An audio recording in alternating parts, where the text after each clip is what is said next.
All right, hello wine drinking people. Today is Wednesday, the 26th of March. And as you can see, we took a little break this week. And, well, I'm out of town, a little vacationing for spring break with the kiddies. But I'm back next week, and we have got a lot of great events going on the month of April.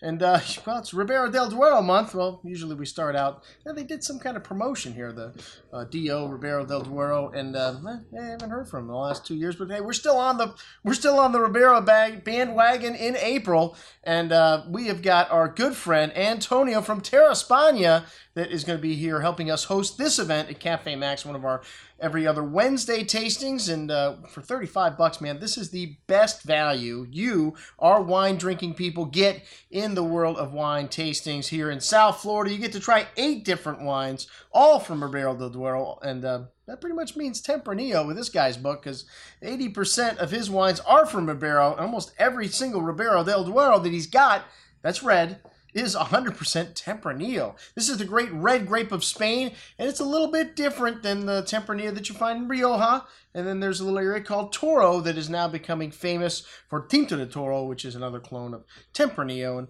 all these three very different, these different areas have different types of Tempranillo. And Tempranillo is a grape that has wonderful acidity, wonderful freshness. And just a couple nights from tonight, we've got our vintage Spanish tasting. We'll be trying some Tempranillo-based wines all the way back to 1959. So even though these wines have got wonderful approachability in their youth, they tend to age very well because of this wonderful freshness this grape has.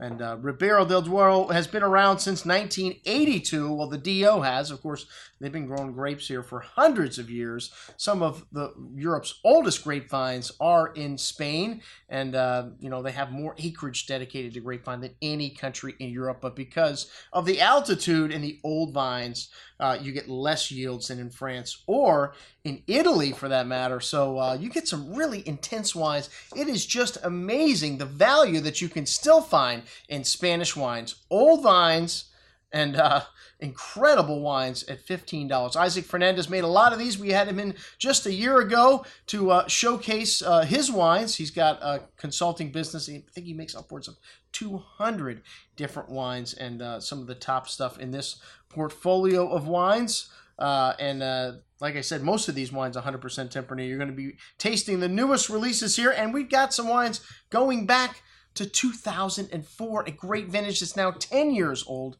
And these wines, like I mentioned before, age extremely well. So check it out. We've got 8 different wines from Ribera del Duero on the table tonight. Cafe Maxx, Wednesday, the 2nd of April. I'm your host, Andrew Lampisoni, signing off for the Wine Watch, saying, remember, always drink the good stuff first.